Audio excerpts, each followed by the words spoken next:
waxgarad iyo waayeel ka mid ah shacabka Berbera oo maanta goobo kala duwan warbaahinta kula hadlay ayaa si dareen leh uga hadlay wararka maalmihii u dambeeyay la isla dhexmarayay la xidhiidha wax ka bedelka xeerka hore loo oran jiray xeer 12 haddana la yiraahdo xeer 23 ee maamulka gobolada iyo degmooyinka iyo sidoo kale mideynta cashuuraha degmooyinka waxaanay waayeelkan iyo waxgaradkan iyo dhalinyaradan ay fariin u direen xildhibaanada golaha wakiilada ee wax ka bedelka xeerkan dabada ka riixaya iyagoo sheegay inay tahay duulaan lagu soo qaaday degmo gaara iyo cid gaara ujeedaduna ay ka fog tahay inta hadda muuqata taasina aanay yeelayno ay wax kasto ay kaga hor iman karayaan ay u diyaar yihiin inay daafacdaan degmadooda haddii la waayana ay sidii 1991 cashuurta ku qaadi doonaan guud ahaan kantaroolada gobolka saaxil dhamaantood taasina ay uga badan doonto degmada Berbera budgetka hadda soo gala shirkeyga jirayd waanta wuxuu daaran yahay arrintan soo noqnoqotay maalmahanba taagneyd ee Berbera ee weerarka lagu soo qaaday ee xeer 12 10% kala leeyahay Berbera ayaa qaadata Berberi waa magaalo maxay ahayd dabiiciya goobo dabiici ay ku yaalaan sida badda maxay ahayd sibirka istambarka khayraad badan oo dabiici ah ayaa Berbera ilaahay ku manaystay Berberi waa hooyada Soomaaliland waa meelaha maxay ahayd Soomaaliland laga iibgeeyo ayay tahay maxay ahayd degmada Berberi ay tahay ay Soomaaliland ku faanto markay wadamada caalamka ictiraafka weydiisanayso goobtani waa goob taariikhi iyo maxay ahayd cid waliba garanayso Berberi 10% baad sheegaysay in ka badan bay u qalantaa 10% kan anagu waxaan islahayn waa idinku yar iyo waa cidhiidhi oo wax weeye idinku filayn oo meel ka sarreeyay ayaan xoqanayni sababtoo ah meeshan waa buqcad qaaliya waa buqcad aan laga maarmi karin waa buqcad Soomaaliland wadnaheedii weeyii arrinta uu maayirku ka hadlay ee Cabdishakuur cidin ka hadlay ee 10% uu ku difaacay iyo waxaanu qaadano arrintaas waa arrin aan laba taabtaana oo muqaddisa inamada yaryar ee maxay ahayd shalay soo baxay ee gobolada kale ka soo baxay baarlamaanka sheeganaya ee waxa weeye shalay bacadka loo taagnaa ee waxaanay aqoon u lahayn ka hadlaya ee isku maqiiqaya maxay ahayd 10% Berbera arrinta waxaan cambaaraynaa waxaan leenahay baarlamaan oo shaqadii la idin dirtay maaha goboladiina iyo degmooyinkiina ka soo baxdeen haydu ku filnaado Berberi arrinta haddii la taabto waa lama taabtaan waxa weeye haddii cid waliba ay meel xoqoto annaguna kantarooladii asaasiga ah ee weligeed cashuurta lagu qaadi jirin baanu dhigan doonaa kartoonna dhaafi karaana ma jiro sababta Berberina waa meel loo wada baahan yahay warni walba waxaan leeyahay halkii aad degantahay ha kugu filnaato isku khajin Allahumma salli ala sayyidina Muhammad wa ala ali Muhammad waxaan halkan kaga hadlayaa inamada baarlamaanka ee sida qabyaalada dabada uga riixaya xeer 12 inamada qabyaalada isku soo urursaday Soomaaliland markii la dhisay hanti wixii ay Soomaaliland haysay halkaas isugu keentay inamada yaryar ee maanta qabyaalada isku soo urursadayna mid kaliya oo qaangaari mu jirin dhibaatooyinka loo soo maray midna waxba kama oga haddii xeer 12 ka dabada laga riixay laga noqon waayo wixii ka dhaca hadhowtayaan loola iman cid 20 kantarool baanu dhigaynaa ilaa Dacarburo ilaa qoyta mid waliba cashuurtu qaadan dhuun cadkii baanu fadhinaa dhuun cadkii ayaanu fadhinaa labada laami ee wadada magaalada ka soo gala dekada waxa ka soo gala waanu cashuuraynaa Soomaaliland sidaa u ogaato nin waliba halku taagay buu ka cashuuraya sidii ogaadeenkii ilaa iyo Dacarburo ilaa iyo Berbera 200 kantarool oo laayeen ayaanu 200 kantarool dhigaynaa 20 kaynana qabyaalada isugu yimi ee kan dabada ka riixayana hadhow iyaga ka sheekayn doono kantaroolada guri doona waxaan u sheegayaa Soomaaliland iyo baarlamaanka Soomaaliland waxaan u sheegayaa arrinkaas intaanu wax ka fool xun aanu la iman hal laga daayo midda labaad qoladan magaalada deegaanka ka cid kastaba ha ahaatee arrinka inay wax ka qabtaan oo ay meel uga soo wada jeedaan ayaan kula talinayaa waxaan intaa raacinayaa Soomaaliland meel kasta oo custom yahay custom cashuur lagu qaado hadday Berbera tahay iyo hadday Burco tahay iyo hadday Hargeysa tahay hadday Laascaanood iyo hadday Oodweyne tahay meel walba waxa lagu qaadaa 10% ayaa lagu qaadaayay 10% ga Berbera iyo Gabiley waxa ka uray annagu ma garanayno ilaahay irsaaqada ilaahay subhanahu wa ta'ala min ma inda fiqin yakhruju min bayna sulbi naga abuuray ayaa ilaahay baa raxmaadkiisa dega meella ku shuba meella ay bilaa roob tahay 10% wasaaradda maaliyaddu meel kasta oo ay ka jirto iyo gobol kasta oo wasaaradda maaliyaddu tahay way jirtaa 10kaana way leedahay waana la qaadaa haddii berbere iyo gebile ay bateen annagu miyaanu maylaha qaybaybanno haddii ay arrinkaasi dhaco waxaannu samaysanaynaa 20 kantarool oo berbere ka baxa ilaa iyo dacarburuq ilaa iyo qoyta sidaas Soomaaliland ha ogaato bismillaahi raxmaani raxiim assalaamu calaykum waraxmatullaahi wabarakaatuh waxaan ka hadlayaa waa salaam anigu nin naafa oo baryaha xanuunsanayo jiifay baan ahaa waxay soo kiciyay arrintan baryaha dabada laga riixayo ee xeertu alufkan kaasoo waxa weeye baryaha buuqiisa aan maqlayo arrintaasi waxa ay dareen aad iyo aad u kulbay igelisay aniga iyo wixii la dareemo ama garanaysa dadka magaalada gobolka saaxil u dhashay arrintaas waxa weeye cashuurta midaynta cashuurta labadii ku balamideeyay waxa weeye markii ay madaxweynaha maxamed xajiraan agal wadanka joogay ha ahaatee markii wax la eegay waxa la yiri dadka meelaha gobolada dhaqaalaha u dhashay war naga yeelmayaan maxamed xajiraan agal wuxuu ilaahay naxariistaan asaga ka gelinaya tiiba dabeetana arrintii sidii bay ku socotay qolkiiba 10kaasi dalka kala sinmaan waxa weeye wax kasta baa u goysay arrinku maanta haddii ay tii waxaan ku ayn ka ahayd dana maanta waxa weeye gobolada qaar kood ay u dhadhami weyday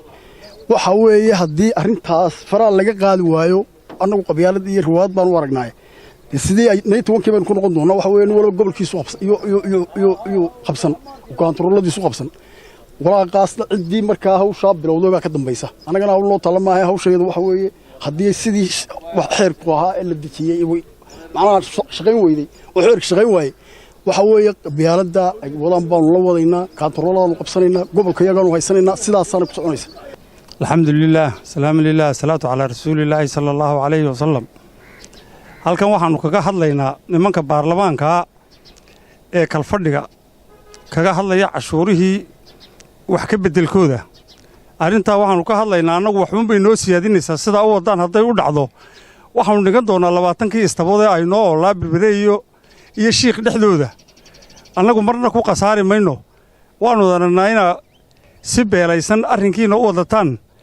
annaguna dee arrintaasi macaashunbay noo tahay shiikh baa qaadan cashuurteeda madheeraa qaadan dacarburuq baa qaadan degmo weliba way qaadan cashuurteeda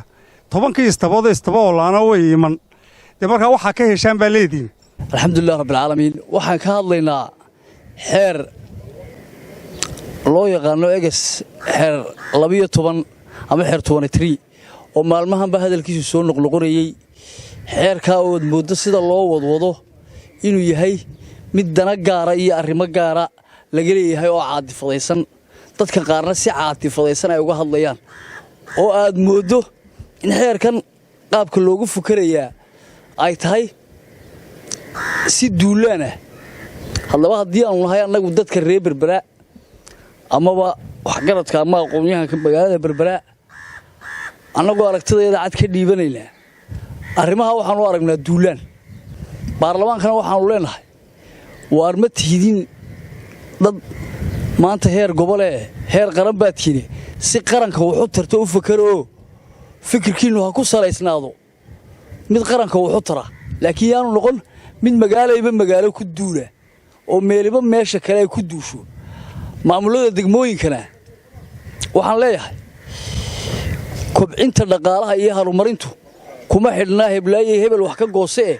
waxay ku fiican tahay degmo kastaaba siday magaaladeeda iyo meesheeda u iibgeyn lahayd inay horumarkeeda ka daydo anigoo haddaan wax yar ku dhaadhaco xeerarkan in badan baa dub loogu noqday in badan baa la furfuray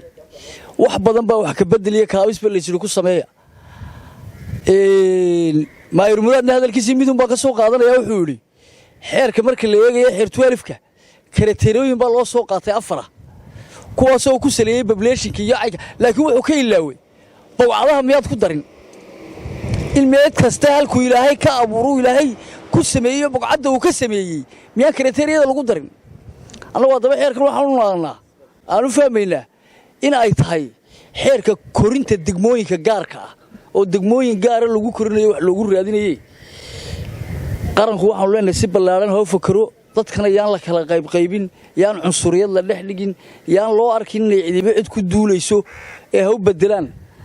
baarlamaankana ugu dambayntii waxaan leeyahay waa dhallinyaranimayaan idinka muuqan rag waaweyn baa meesha fadhiyey qaabkan aad xaafadda ugu shiraysaan iyo gobolka ugu fakaraysaan ma aha mid midaysan oo qaranka wuxuu tartaa ku mideeya sidaasaan odhanaya intaas halkan saaka waxaanu kaga hadlaynaa in nimankan baarlamaanka ah ee qabyaaladda isu soo urursaday wixii 2000 xeerkii la baasgareeyay daba socda kaana waxa weeyaan ilaahay de meel walba waxbu dhiga wixii uu dhigun busidkeeda qaadaya marka waxa weeyaan waxa ay isu urursadeen waa qabyaalad haddii 19 lagu celiyo dalka nin walba wuxuu ka helaa buu leeyahay arrin walbana wixii ilaahay meeshiisa dhigun buu helaya ninkan leeyin burcaad nooga yimaadana dee adeer waxa weeyaan digadii iyo biyihii bay berberi qaadataa daabaqad baa dawladda hoose burco ku soo qaadataa dee waxa weeyaan dekada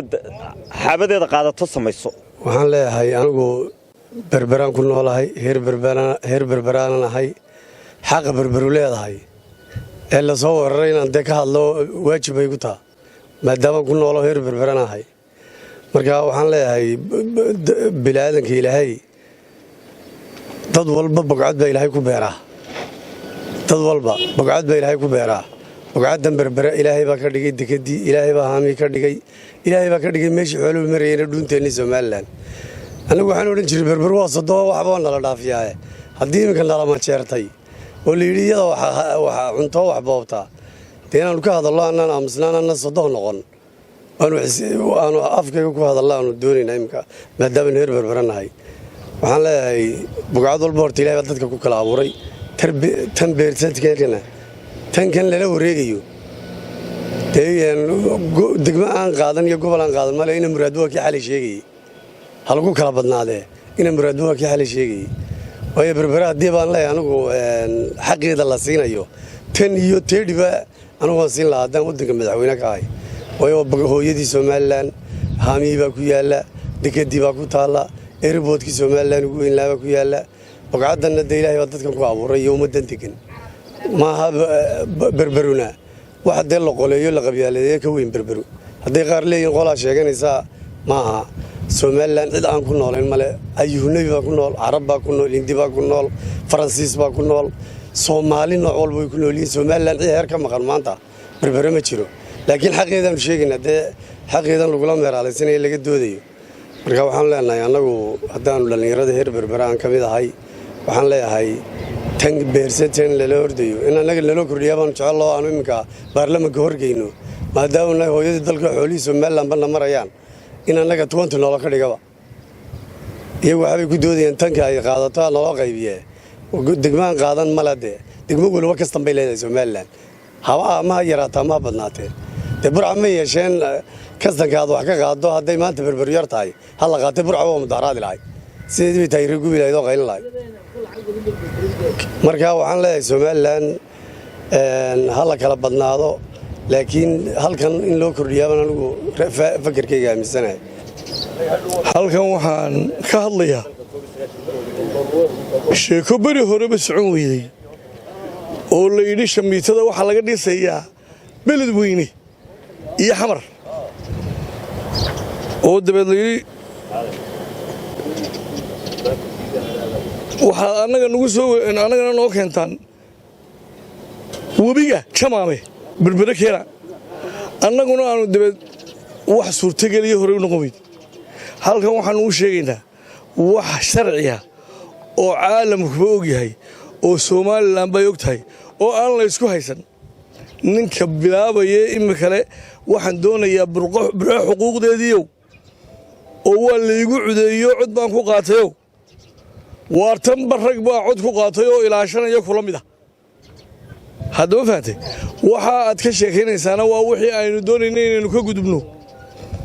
dalka waxaynu doonaynaa inaynu horumar gaarsiino dawladeenna inaynu laashano gobolladeenna inaynu laashano nin waliba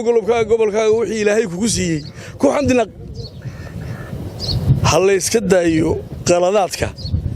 oo ha laga daayo gobolka saaxil qashaafad gaara haysatee ha laga yareeyo qashaafadda iyo leerka halkan waxaanu kaga hadlaynaa hadallaan maalmahanba ka maqlaynay miidiya oo ay niman shakhsiyaadahoo le waxaanu baarlamaanka hor dhigaynaa cashuurihii xeertu alif waxaanu halkaa annagu aanu ka sheegaynaa haddaanu nahay gobolka saaxil arrimahaasi arrimo la dhaqdhaqaajiya iminka maaha saaxilla malaa dadka qaar waxay u arkaan in meel dee sida badda oo kale biyahaas mala arkeen si biyahana lacag ka soo baxdaa maaha gobol waliba dhaqaalihiisa gaar buu haystaa gobol waliba dhaqaalihiisa gaar buu cashuurtaa laakiin waxay leeyihin maanta waxaanu hor dhigaynaa in golaha wakiilada wax suuro gelaya maaha haddii la xisaabtamana malaa annaga inay noogu siyaadaan mooyaane wax naga naaqusaya ma jiraan laakiin dadka nabaddiisa iyo qaranka xasiloontiisa in la farafareeyo maaha waxaanaan isu sheegayaa annagu gobolka saaxil baanu nahay beel maahae gobolka saaxil baanu ka hadlaynaa odayaasheeda halkan ka hadlaya wixii arrimaha ku jirana arrimo uma dulqaadan doono haddii ay noqoto dee sidii berigaynu soo dhaafnay haddii saa u hadlaysaan idinkoo welina xildhibaanna sheeganaya berigii iyo waxii la mida aynu soo dhaafnay iyaad mooddaa hadalladiinnu inay u eg yihiin oo hebelow ka hadhi mayno waxaasina waa wax laga xishoodaa waxaannu aad idinka digaynaa una sheegaynaa qaranka somalilan iyo madaxda iyo dowladda dhexeba arrinkaasi wax ka suuro gelayaa ma jiraan annagu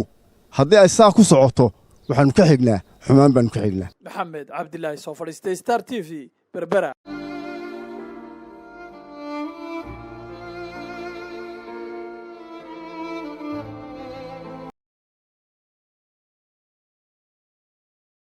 hadal oo hadal oo hadal